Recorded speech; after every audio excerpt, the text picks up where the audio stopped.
All I have in this world is my balls and my word, and I don't break them for no one. Do you understand? Rightio, legends, Chaos Chronicles, and we're back again with another video. And so today, on this episode of Underbelly'S Most Feared, I thought we'd dive into Alphonse Gangitano, seeing as the other video we did was on Alphonse Gangitano and Chopper. So this one's on Alphonse Gangitano himself. This video is brought to you by the Inquirer 2.0. So if you guys could shoot over there and show him some love, that'd be absolutely appreciated. And if you guys haven't already, if you could jump down there, shoot me a subscription, that'd be absolutely appreciated. And yeah, if you smash that bell icon, you'll never miss any of my clips again. Well, all right, let's get into it. Alphonse Gangitano, let's go. Alphonse John Gangitano was an Australian criminal from Melbourne, Victoria, nicknamed the Black Prince of Lygon Street.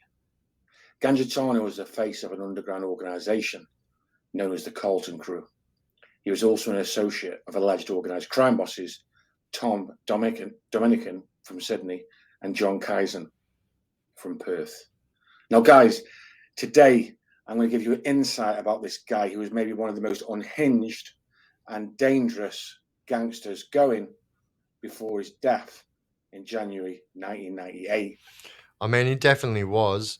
And, you know, in Underbelly, they make reference of certain things because of real things that happen, you know, and they make reference of him walking over the hood of a police car while they're sitting in it while he's walking across the street. And that comes from something very similar that happened where he decided to walk across a police car. Now, obviously, no policing is ever going to not do anything about it. But, yeah, he was very, very unhinged and very crazy and definitely, you know, deserving of the name, the Black Prince of Lygon Street. This is from a former friend and also a very serious gangster, whom was also portrayed in a program you might have watched, and if you haven't, you should watch it, the Underbelly series, and it's the first one, which chronicles the spate of murders that happened in this big feud, about 30 gangland killings in Melbourne between 1998.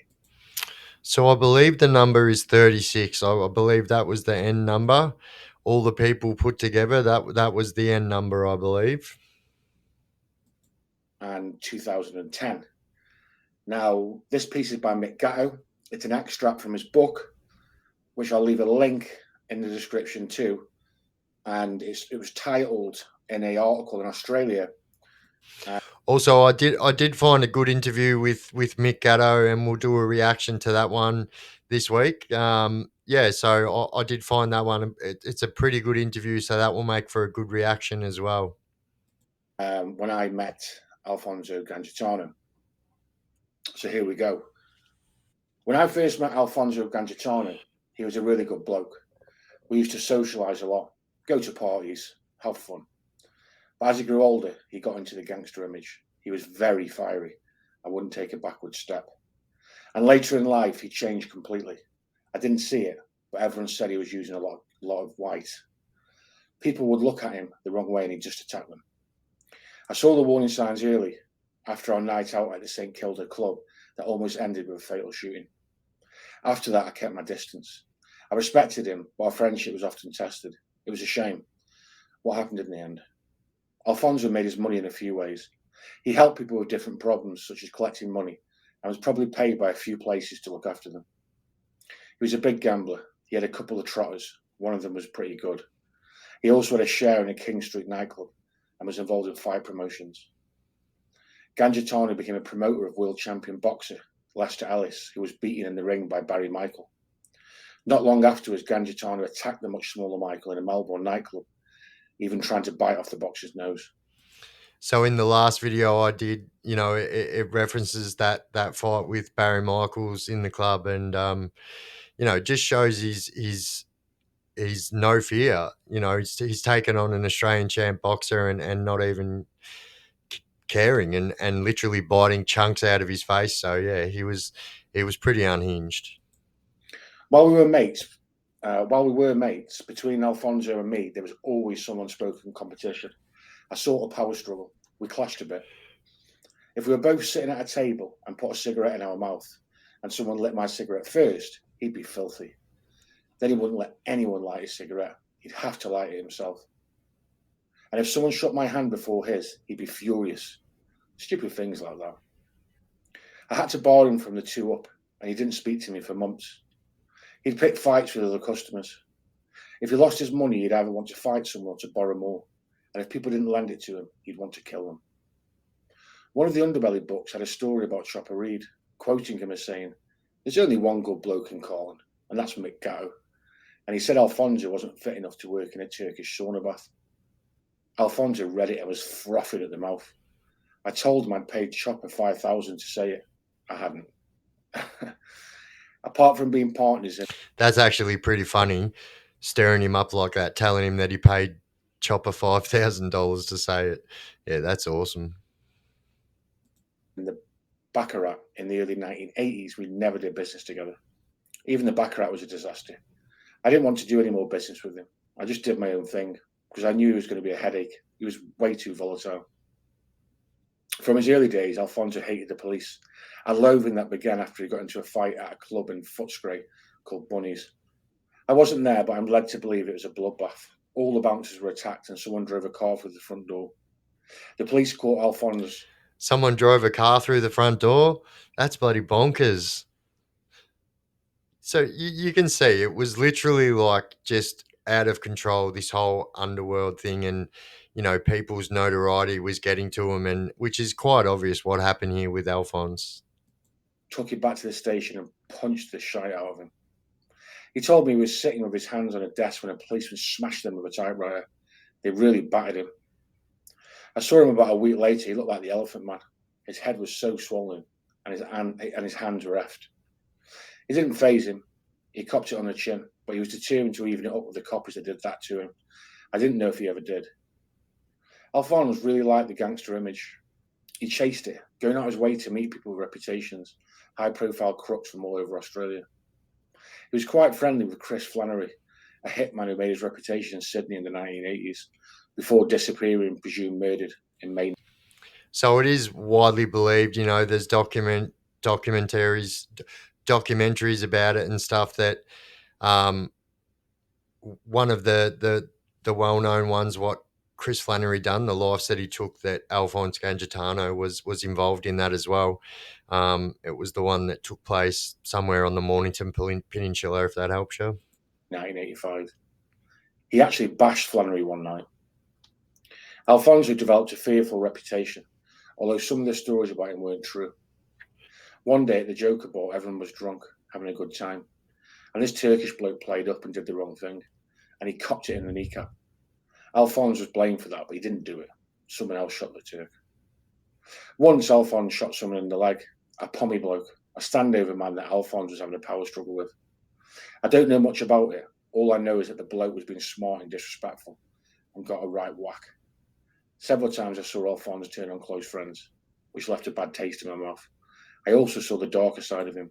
And these are the things that ultimately would have ended him being taken out in the end, because it all comes down to, your trustworthiness, but also when you become that much of an issue that your own friends can't even trust you, like you're literally, your time on this earth is going to be short-lived, and that's exactly what was going on with Alphonse, unfortunately. And yeah, I guess this was always going to happen. But as you can see, like, his friends very early on in the piece didn't like the way he was portraying himself, didn't like the way he was acting, didn't like the things he was doing. So, it was always kind of going to end this way, I think.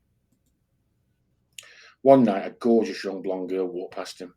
She was beautiful, and he said, "Gee, you're ugly." He was joking. She turned round and said, "Have a look in the mirror yourself."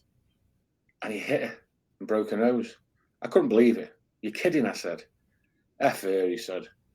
That's probably the worst thing I saw Alphonse do. Something. Yeah, and that's a breach too in many people's standards. And of course, someone like, old Mick, that's been around for a long time, he's not going to stand for that bullshit. And yeah, the cracks were definitely starting to emerge. A normal person wouldn't do. He used to be filthy if someone said something out of order to him, and he acted very quickly. A few days before Christmas in 1995, we were at a restaurant in Carlton. There were 30 or 40 people there, including the boys from Perth. Alphonse came in with his crew and started drinking. I wasn't really talking to him at the time, so I said hello and left. I didn't want to stay, and that night Alphonse got into trouble at the sports bar in Melbourne's King Street with Jason Moran and another man. Gangitano attacked and injured 13 people. Moran was later recorded on a police listening device, saying that he had to shower to wash the blood off and that he'd started the fight. Moran was also taped saying about Alfonso, "He's effing Lulu. If you smash 5 pool cues and an iron bar over someone's head, you're effing Lulu." Gangitano was arrested at the scene, but Moran escaped.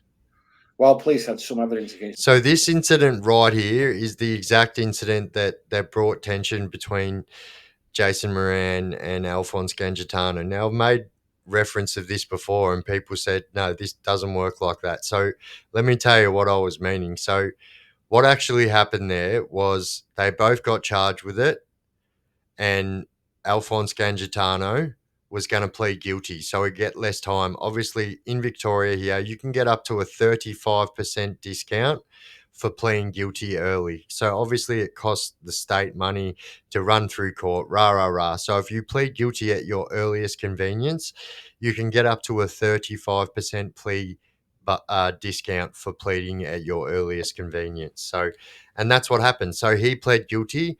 So what happens is he and Jason were charged with the same thing, right? The exact same offenses. If one of them pleads guilty and says that he did it, it unintentionally says that the other person is guilty as well. Now, this is definitely going to bring tension. Now, when I mentioned this in another video, people said it doesn't work like that. Well, I can tell you right now, it definitely does work like that. If you plead guilty before your co-accused plead guilty, you're basically pointing the finger at him and saying he's guilty as well. That's what I meant. And that's what brought, the gap in their friendship. And this is what started the beef between them. Moran, the case against Gangitano was stronger. One night in 1996, the bouncers at Monsoon's nightclub wouldn't let Alfonso in, and he threatened to kill them. Someone involved with the bouncers came to see me. They were pretty worried about it. Police pulled him over and they had a blue, and they charged him with threats to kill and God knows what. The police raided his house and hit him on the head with the butt of a shotgun. Towards the end, Alfonso went right off the rails. He was just mad. He got into fights a lot. People would say something and he just attacked them. I've never seen anyone else go off for no reason. And while he wouldn't have made a great prize fighter, he was pretty violent. He did his best to win. On 16th of January 1998, Gangitano was shot dead in his home in Templestowe in Melbourne's eastern suburbs. He was 40. Police believe the killer was Jason Moran, who put 3 bullets into Gangitano, who had been his friend after an argument. Now, obviously, it is widely assumed that Jason Moran was involved in this. But, if you do a little bit of diving and a little bit of digging, you will see that, there was probably more than one person involved in this. And I think that the finger got pointed at Jason because obviously the beef that they were going through at the time, it was believed that Alphonse was also sleeping with one of his girlfriends. Obviously, he had a wife and he had girlfriends as well. So, but yeah. I found out early the next morning when someone rang me. In fact, people thought it was me who'd been killed because the radio was reporting a well-known underworld figure had been shot in the eastern suburbs. It didn't take long to work out it was Alphonse. It came as a shock, but I knew it was going to happen one day. I had nothing against Alphonse, and if we fell out, we always finished up friends again, and we were mates until the day he died. Underbelly. I first heard about plans for the Underbelly television series from a Melbourne journalist who co-authored the books of the same name. Simon Westaway was cast to play my part, and we met over lunch at a Carlton restaurant. He was a good bloke and we had a chat. I think that guy done a good part playing Mick Gatto and played it pretty well, I think. And it's really weird. In his own little way, he kind of looked like Mick as well. But yeah, I think the part he played was pretty good. Afterwards, a couple of friends asked if I'd noticed what he was doing over lunch. Whatever you did, he did, they said. What do you mean? When you were picking your teeth with a toothpick the way you do, he was doing the same. When you drank, he grabbed a glass and drank the same way you do. He was trying to imitate you. I hadn't noticed. That afternoon, I made a few inquiries about Obviously, a good character actor. That's what a good character actor does, you know. They stay in that part the whole time. Simon and discovered he was an ex-copper, which to me meant there was no way he could play my part. So that night I rang him. Mate, is it true that you used to be a copper? Yeah, but it was 20 years ago. Well, you can't play my part, I said. You're from the other side of the fence. I'm a good actor, Mick, he said. I promise you, I'll make you proud. I wasn't convinced, but I thought about it overnight and decided it's really not up to me who plays my part. I knew there was a fair... Well, there you go. There's some information that I didn't know, that the guy that played Mick Gatto was a police officer, and obviously he's going to have his concerns about that, obviously. And, you know, I think he made the right choice in the end. The guy portrayed him really, really well and played a good part. But I can understand Mick's concerns. A chance I could get him moved if I made a call, but I didn't make the call. The next morning I rang Simon. Just do the best you can for me, I said. And he did a great job. He made me look very respectable and honourable, although I'm more happy to go lucky bloke than he portrayed, and we ended up mates. Okay, guys, so that is an extract from Mick Gatto's book with Tom Noble. Okay, I'm going to leave a link, if I can find it, in the description for that.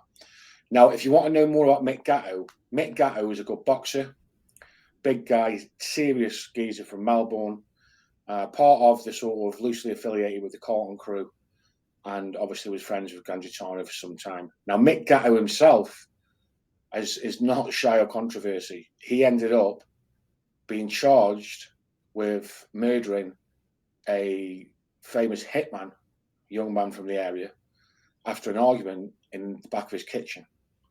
But he got off on self-defense, saying that the guy had pulled the gun on him and he managed to take it off him and put one in the other guy instead.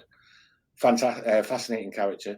So I can do, if people like this, I want to start expanding, do a bit more global stuff, let me know. I'm happy to do a video on that. And also, if you want me to elaborate on Alphonse Gangitano with some more stories, go into more detail about the boxer, he actually smashed him with an ashtray and bit his face and basically finished his professional boxer's career in Australia. So I've got a lot more content on that as well. So let me know in the comments. All right, guys, take care. Rightio, legends. Well, there you go.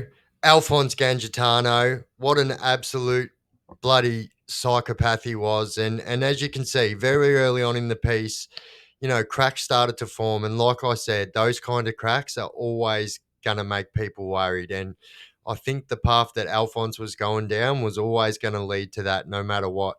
Because, you know, this underworld is very, very, very unforgiving. And you know what? People don't care about this flamboyance, and they believe it brings too much attention to the life that they're living. And you know, it was this was the kind of start of the flamboyance and that in the criminality element in Melbourne, and you know, it kind of hasn't backed down since then. But yeah, Alphonse Gangitano, what an absolute psycho he was, and definitely deserves a place in our Underbelly's Most Feared series. And yeah, I hope I've done it a bit of justice for you guys there. And yeah, like at the start, if you guys haven't already, shoot over and shoot the Inquirer 2.0 or follow. That'd be absolutely awesome. And yeah, I've been the Chaos Chronicles. Don't do drugs and crime and you won't end up in prison. We out. Oh, actually, before we go, if you haven't already subscribed, please jump down there, shoot me a subscription, smash that bell icon. You'll never miss any of my clips again. All right, we'll try again. Don't do drugs and crime and you won't end up in prison. All I have in this world is my balls and my word, and I don't break them for no one. Do you understand?